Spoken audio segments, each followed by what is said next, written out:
तो हेलो दोस्तों, आपने इस वीडियो पर क्लिक किया है तो आप जरूर से जरूर 10th का बोर्ड का एग्जाम देकर आ रहे होंगे या फिर आपके बोर्ड का रिजल्ट भी आ चुका होगा। और इसी के साथ साथ आपके रिश्तेदार, पड़ोसी, दोस्त और साथ ही साथ आपके मन में यह जरूर से जरूर प्रश्न उठ रहा होगा कि अब हमें आगे क्या करना है, यानी कि 10th के बाद हमें क्या करना है। तो ज्यादातर स्टूडेंट्स भेड़ चाल में या फिर मेरे दोस्त ने ये सब्जेक्ट लिया है, ये स्ट्रीम सिलेक्ट किया है तो मैं भी सिलेक्ट कर लूं, ये किसी भी प्रकार से अपने स्ट्रीम का सही तरीके से चयन करना नहीं कहलाएगा। तो यहाँ पर मैं आपको अगले 15 से 20 मिनट में वो क्लैरिटी दूंगा जो कि आपके आगे आने वाले 5-10 साल के लिए बहुत ही ज्यादा फायदेमंद साबित होगा। तो स्टार्ट करते हैं अपने सेशन को बिना किसी देरी के। तो 10th के बाद क्या करें?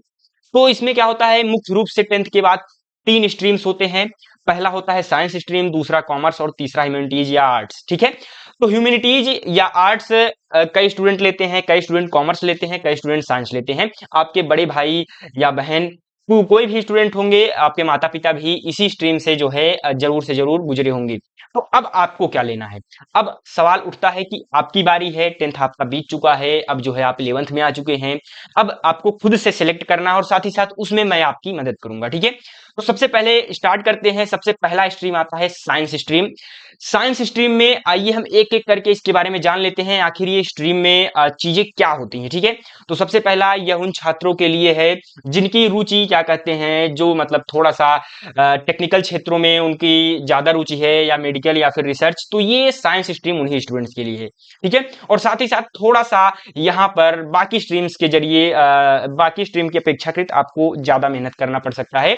तो यहाँ पर पीसीएम, इसमें जो है साइंस स्ट्रीम में दो, वैसे तो पहले 2 टाइप्स होते थे लेकिन अब जो है 3 टाइप्स आ चुके हैं। 3 टाइप्स का मतलब एक नया जो है हो सकता है यूपी बोर्ड में भी इस बार आ जाए। ठीक है, तो पीसीएम, पीसीबी। पीसीएम क्या है भैया? पीसीएम यानी physics chemistry, P stands for physics, C chemistry and M mathematics, यानी फिजिक्स केमिस्ट्री मैथमेटिक्स। ये 3 सब्जेक्ट्स अगर आप लेते हो तो आप पीसीएम के स्टूडेंट कहलाओगे, साइंस स्ट्रीम के पीसीएम के स्टूडेंट्स। और वहीं अगर आप पीसीबी लेते हो, physics chemistry, B stands for biology. ठीक है, ये अगर 3 सब्जेक्ट्स लेते हो तो आप साइंस स्ट्रीम के बायोलॉजी के स्टूडेंट्स कहलाओगे।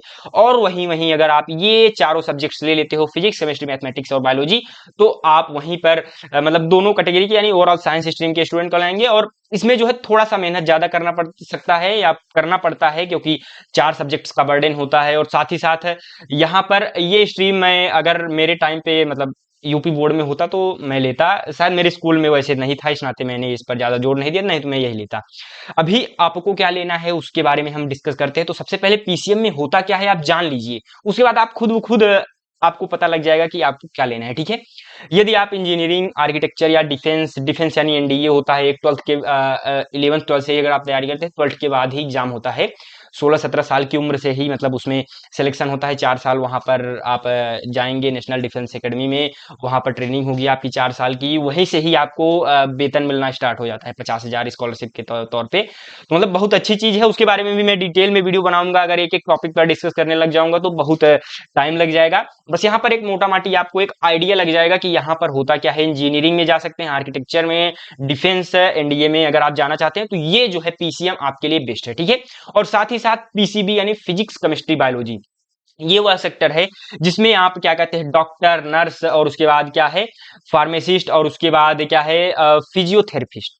तो यहाँ पर आप ये इन सेक्टर्स में भी आराम से मतलब इन सेक्टर में जाया जाता है पीसीबी के जरिए। ठीक है, उसके बाद पीसीएमबी में ये दोनों जो टाइप मैंने अभी आपको डिस्कस कराया, ये दोनों आप जा सकते हैं। वो आपके ऊपर डिपेंड करता है कि आप कौन सा मतलब एग्जाम का फॉर्म देते भरते हैं और उसके बाद किस एग्जाम की तैयारी करते हैं, या फिर अगर आप जो है नीट की तैयारी कर रहे हैं या जेई की तैयारी कर रहे हैं, वो सारी चीजें मैं बताऊंगा अभी कि पीसीएम से मान लीजिए आपको इंजीनियर बनना है तो उसके लिए बेस्ट कॉलेज होता है आईआईटी, और उसके बाद आइजर होता है, और यहाँ पर क्या कहते हैं एनआईटी होता है। फिर उसके बाद और भी गवर्नमेंट इंजीनियरिंग कॉलेज होते हैं, उसके बाद प्राइवेट भी अच्छे हैं कुछ कुछ।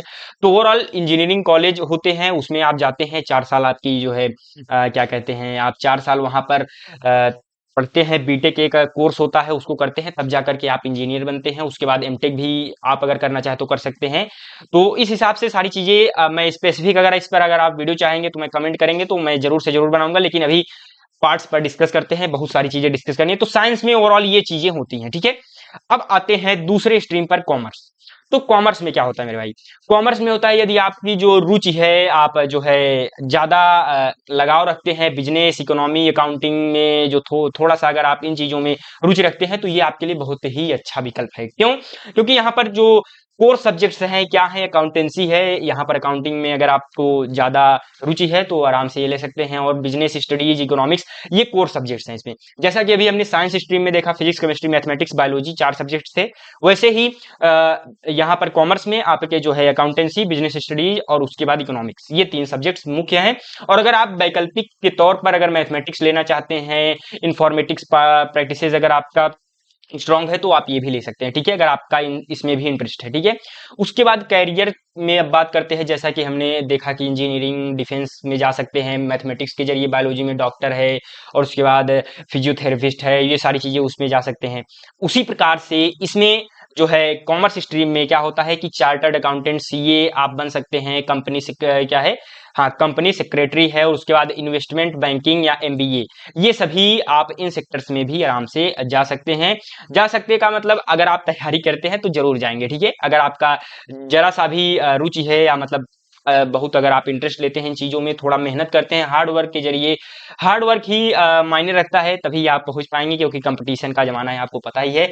तो अगले स्ट्रीम पर आते हैं। पहले हम स्ट्रीम्स के बारे में बता देते हैं, और साथ ही साथ अब आपको इसमें से अगर मान लीजिए जैसे पीसीएम के बारे में जानना है डिटेल में, पीसीएम अगर मैं लेता हूं भैया, एकदम पूरा कैरियर अपॉर्चुनिटी बताइए कि कौन कौन से जॉब लग सकते हैं, क्या कितनी सैलरी मिल सकती है, उसके बाद कितना टफ होता है, कितना इजी होता है, और उसके बाद इस सब्जेक्ट में क्या क्या कठिनाइयां आ सकती हैं, क्या ड्रॉबैक्स हैं, क्या इसमें जॉब अभी आगे आने वाले 2-3 सालों में जो है परिवर्तन होगा, तो भाई उस हिसाब से ये स्ट्रीम लेना उचित है या नहीं। तो आज जो जिस भी टॉपिक पर कमेंट करेंगे, वीडियो को आप एंड तक देखिए, अभी 8 स्ट्रीम बचा है, उसके बाद आप कमेंट करिए कि आपको किस टॉपिक पर डिटेल्ड में वीडियो चाहे, तो मैं जरूर से जरूर बनाऊंगा, ठीक है।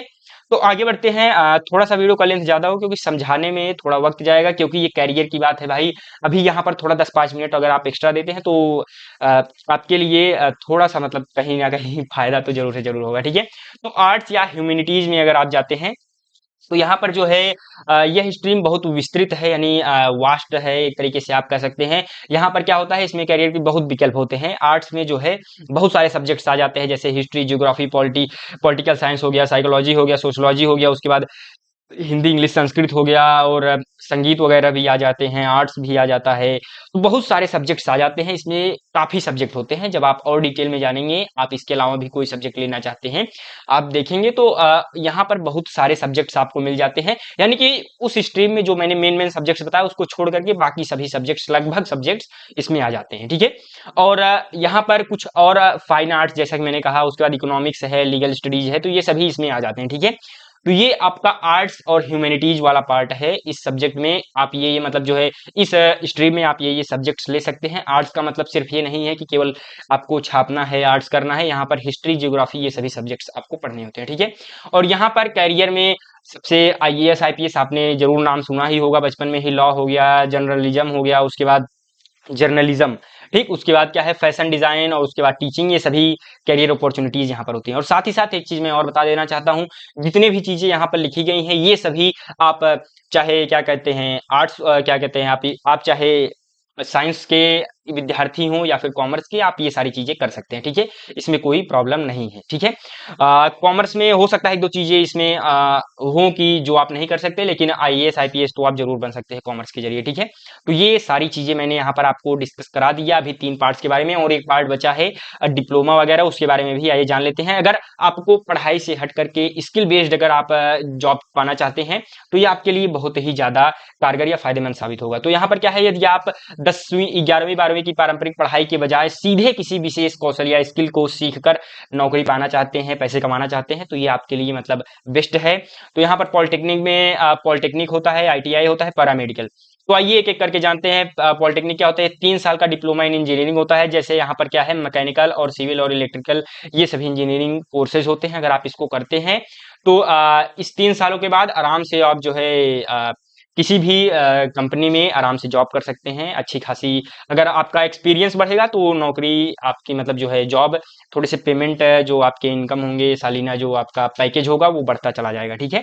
और साथ ही साथ एक आईटीआई होता है, ये 102 साल की तकनीकी कोर्स होती है। इलेक्ट्रीशियन क्या है, फिटर और वेल्डर, ये सभी सेक्टर्स में यहाँ इसके जरिए आप जा सकते हैं। और उसके बाद पैरामेडिकल है, नर्सिंग, लैब टेक्नीशियन और के जैसे छोटे कोर्स यहाँ पर होते हैं। पैरामेडिकल जैसे नर्सिंग वगैरह हो गया, तो इस पे आप आराम से जा सकते हैं, बीएससी नर्सिंग की जाती है। तो ये सारी चीजें मैंने आपको बता दी, ये 4 पार्ट्स हमने आपको डिस्कस करा दिए। अब अब यहाँ पर अब आपको खुद से एनालिसिस करना है कि आपको कौन सा सब्जेक्ट लेना है।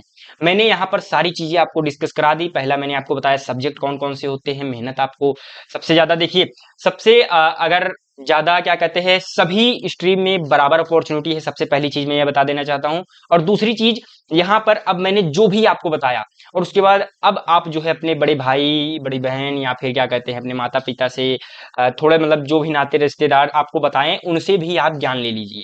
मतलब वो अगर आपसे बता रहे हैं 4-6 लोगों से और आप जानिए, अभी आपने मुझसे देखा, उसके बाद 4-6 लोगों से और समझिए कि क्या चीजें मुझे लेनी है, लेनी चाहिए, ठीक है। उसके बाद आप खुद से एनालिसिस करिए कि द 3 स्टेप फॉर्मूला के जरिए कि स्ट्रीम में आपकी इंटरेस्ट क्या है। अगर आपके इंटरेस्ट अगर अच्छा है, आप जो है इंटरेस्ट लेते हैं किसी भी सब्जेक्ट में, तो वो सिलेक्ट कीजिए। आपका स्ट्रेंथ क्या है, स्ट्रीम में मान लीजिए इंटरेस्ट है लेकिन आपका स्ट्रेंथ ही नहीं है, आपको मतलब विशेष रूप से आता नहीं है, कुछ आपने बेसिक से पढ़ा नहीं है, हालांकि मेहनत करना पड़ेगा, इंटरेस्ट है तो सारी चीजें हो जाती हैं। और उसके बाद फ्यूचर गोल आपका क्या है, तो ये सारी चीजें अगर आप मैच कर रहे हैं, मान लीजिए आपका स्ट्रेंथ थोड़ा कमजोर भी है, आप मेहनत करेंगे वो उस लेवल तक आ सकते हैं, लेकिन आपकी किसी चीज में इंटरेस्ट ही नहीं है और आपका फ्यूचर गोल भी कुछ डिसाइडेड नहीं है, तो आप क्या कहते हैं डायरेक्शन लेस हो जाएंगे और सही विषय का चयन नहीं करेंगे, सही स्ट्रीम का चयन नहीं करेंगे, तो आप जो है आगे चल करके आपकी दिक्कतें आएंगी। आपको लगेगा कि नहीं, काश मैं ये स्ट्रीम ले लिया होता तो मुझे शायद आज मैं ये होता, ये ले लिया होता तो ये बन जाता, ये लिया होता तो वो बन जाता, तो ये ऐसा होता तो ये ना होता, तातीते जब लास्ट में लग जाता है तो चीजें गड़बड़ हो जाती हैं। तो पहले ही आपको क्लियर रखना है, इस पर थोड़ा सा अगर आप मेहनत कर लेते हैं तो आपके कैरियर में जो है, अगर आप, तब वही चीज होती है जब आपका इंटरेस्ट आने लगता है तो आपको खुद खुद पढ़ने का मन कहता है। तो मान लीजिए आपने ले लिया है, आपको हिस्ट्री ज्योग्राफी जैसे थोड़ा तथ्यपरक चीजें याद करने में आपको मजा आता है, वहीं पर कॉन्सेप्चुअल चीजों में थोड़ा सा आपको लगता है नहीं, मुझे कॉन्सेप्चुअल चीजें थोड़ा कम ही समझ में आती हैं, तो वहीं पर आपने मैथमेटिक्स वगैरह ले लिए तो आपके लिए तो प्रॉब्लम ही हो जाएगी। वहीं पर आप तथ्यपरक चीजों में ज्यादा ध्यान देते हैं, थोड़ा सा सोशलाइज वगैरह में आपको थोड़ा सा ज्यादा इंटरेस्ट है, तो उस हिसाब से आप आर्ट सेक्टर में जाइए। अगर आपको साइंस में जाना है थोड़ा, अगर आपको लगता है कि मैं हार्ड वर्किंग हूँ, मतलब ज्यादा हार्ड वर्किंग और साथ ही साथ कंसेप्चुअली मैं स्ट्रांग हूँ, मैं कंसेप्चुअली चीजों को पढ़ना चाहता हूँ, सीखना चाहता हूँ, समझना चाहता हूँ, तो आपके लिए साइंस स्ट्रीम बेटर है, ठीक है, बेस्ट है। और कॉमर्स भी आज आज के जमाने में कॉमर्स अगर देखा जाए पैकेज के हिसाब से, तो ये स्ट्रीम थोड़ा सा बूम करने वाला है आगे आने वाले 5 से 10 सालों के बीच में, मुझे ऐसा जहां तक की लगता है, ठीक है। तो वो स्ट्रीम भी बेस्ट है अगर आप कहते हैं पैकेज के अकॉर्डिंग अगर देखना चाहते हैं पैसे के हिसाब से, तो स्ट्रीम भी आपके लिए बेस्ट है। और साथ ही साथ यहाँ पर जैसा कि मैंने आपको कहा कि अगर अब भी आपको थोड़ा सा डाउट है, आप बहुत जगह पर ठहर लिए हैं, नहीं समझ में आ रहा है अभी भी कि क्या लें, तो यहाँ पर अगर आप इन सेक्टर्स में लाई करते हैं, ये क्षेत्रों को अगर आप इन क्षेत्रों में जो है जाना पसंद करते हैं, या आप ये बनना चाहते हैं जो कि यहाँ पर मैं डिस्कस कराने वाला हूं, तो आपके लिए स्ट्रीम मैटर नहीं करती। आप किसी भी स्ट्रीम के स्टूडेंट हों, कोई मैटर नहीं करता, यहाँ पर बस मैटर करता है आपका हार्ड वर्क, आपकी इंटरेस्ट, आपकी स्ट्रेंथ, वो यहाँ पर मैटर करती है। तो आइए एक एक करके जान लेते हैं आखिर वो स्ट्रीम्स हैं क्या, वो मतलब सेक्टर हैं क्या, वो क्षेत्र क्या है, वो जॉब्स क्या हैं। तो सबसे पहला आता है सिविल सर्विसेज एग्जाम, ठीक है। सिविल सर्विसेज में क्या होता है कि आईएएस आईपीएस जहां से बनते हैं आपको पता ही है, आईएफएस आईआरएस, तो ये सभी जब आपने नाम सुना ही होगा, और अगर आप ये बनना चाहते हैं तो ज्यादा 3-5 मत करिए। आपको अगर ज्यादा प्रॉब्लम हो रही है कोई भी सेक्टर लेने में, तो कोई भी आपको थोड़ा सा लगता है कि नहीं मुझे ये ले लेना चाहिए, तो आराम से आप वो ले सकते हैं सब्जेक्ट, और उसके बाद आराम से इसकी तैयारी आप चाहें तो ग्रेजुएशन के दौरान ही कर सकते हैं, या ग्रेजुएशन के बाद, या फिर आप 11th से ही, अगर आप आर्ट्स लेते हैं तो 11th से ही आप स्टार्ट कर सकते हैं। और साथ ही साथ अगर आपकी अगर ये जैसे कोई भी सब्जेक्ट बनाया जाता है, किसके लिए बनाया जाता है, जैसे मान लीजिए कोई भी जॉब बना, जैसे मान लीजिए आईएएस आईपीएस आया, ठीक है, तो अब ये किन स्ट्रीम वालों के लिए आया होगा, तो कहाँ से किन स्ट्रीम वालों के लिए आया, ये भी मैं यहाँ पर बता देना चाहता हूँ। जैसे मान लीजिए ये अगर बनाया गया तो अगर देखा जाए तो ये आर्ट्स वालों के लिए बेस्ट होता है, ठीक है, क्योंकि आर्ट्स में लगभग 90% चीजें वही होती हैं, हिस्ट्री, ज्योग्राफी, पॉलिटिक्स, इकोनॉमी, ये सारी चीजें अगर आप पढ़ते हैं तो पॉलिटिक्स नहीं, पॉलिटी, ठीक है, तो पॉलिटी, इकोनॉमी, तो ये सारी चीजें अगर आप पढ़ते हैं तो आपका सीधा मतलब जो है यहीं से एकदम मैचिंग होती है। तो यही सिलेबस है लगभग ये जो है सिविल सर्विसेज का, ठीक है, यूपीएससी सिविल सर्विसेज एग्जाम का। तो आराम से इस सेक्टर में आप जा सकते हैं आर्ट्स के जरिए भी। वैसे मैथमेटिक्स, कॉमर्स आप कुछ भी लिए हैं तब भी फर्क नहीं पड़ता, आराम से अगर ग्रेजुएशन आपका कंप्लीट है और आप 21 साल के उम्र से अधिक के हैं तो आराम से इसमें जा सकते हैं, ठीक है। इसकी तैयारी करके, इसका एग्जाम दे करके आप इसमें आराम से जो है क्या कहते हैं, इस जॉब को ले सकते हैं। और साथ ही साथ दूसरा आता है बैंकिंग, इसमें भी स्ट्रीम का कोई वो फर्क नहीं पड़ता, आप किसी भी स्ट्रीम के हैं, यहाँ पर आप बैंक पीओ, क्लर्क और मैनेजर बन सकते हैं आराम से। बस थोड़ा सा मतलब जो है इसमें कोई स्ट्रीम की लिमिटेशन नहीं होती। बैंकिंग एग्जाम करवाता है कौन सा, आईबीपीएस करवाते हैं, ठीक है, इसके जरिए आप क्या कहते हैं आराम से आप बैंकिंग जॉब्स ले सकते हैं, बैंक पीओ, क्लर्क और मैनेजर वगैरह आराम से बन सकते हैं, ठीक है। और तीसरा आता है एसएससी जॉब। एसएससी जॉब में क्या होता है, इसमें भी स्ट्रीम वैसे विशेष मैटर नहीं करता, लेकिन कुछ सब्जेक्ट्स ऐसे होते हैं जो कि मैटर करते हैं, जैसा कि आपका जो है मैथमेटिक्स वगैरह थोड़ा सा स्ट्रांग होना चाहिए। मैथमेटिक्स तो ऐसे आप अगर बायोलॉजी भी लेते हैं तब भी मैथमेटिक्स चाहिए। आप आर्ट्स में किसी भी सब्जेक्ट की तैयारी करते हैं, अगर आप आईएएस आईपीएस भी बनना चाहते हैं तो एक एग्जाम होता है सीसेट, वो कहीं ना कहीं कुछ सवाल उसमें ऐसे आते हैं जो कि आईआईटी जेई लेवल के होते हैं, ठीक है, जेई लेवल के सवाल भी उसमें रखे होते हैं। हालांकि वो क्वालिफाइंग होता है, फिर भी कहीं ना कहीं वो मैथमेटिक्स हर जगह पर लगता है, तो मैथमेटिक्स आपको बेसिक नॉलेज तो एटलीस्ट होना ही चाहिए, आप कोई भी सेक्टर ले रहे हैं, ठीक है। और यहाँ पर जो है इसमें आप जो है एसएससी जॉब में इनकम टैक्स ऑफिसर बन सकते हैं, इंस्पेक्टर, मतलब ओवरऑल इंस्पेक्टर और सब इंस्पेक्टर, ऑडिटर, उसके बाद सीबीआई ऑफिसर, ये सभी आराम से इस सेक्टर से बन सकते हैं। और ओवरऑल यहाँ पर मैंने 3 जॉब्स के बारे में बताया, ऐसे ऐसे अगर आप 15 जॉब्स के बारे में जानना चाहते हैं तो स्क्रीन पर आपको एक वीडियो दिखाई दे रहा होगा, वहां पर मैंने डिटेल में टॉप 15 जॉब्स के बारे में बताया है। अगर आप उसको कंप्लीट उस वीडियो को देखते हैं तो वहां से स्ट्रीम आपका कोई भी हो, अगर आपने मान लीजिए गलती से ही कोई स्ट्रीम सेलेक्ट कर लिया, अब आपको समझ में नहीं आया मैं क्या करूं, तो उन 15 जॉब्स में से कोई भी आप एक जॉब सेलेक्ट करिए और उसको आराम से तैयारी करके उस जॉब्स को ले लीजिए, ठीक है। तो उस वीडियो को कंप्लीट देखिए। इसी के साथ चलते हैं मेरे मित्रों, धन्यवाद, राधा स्वामी।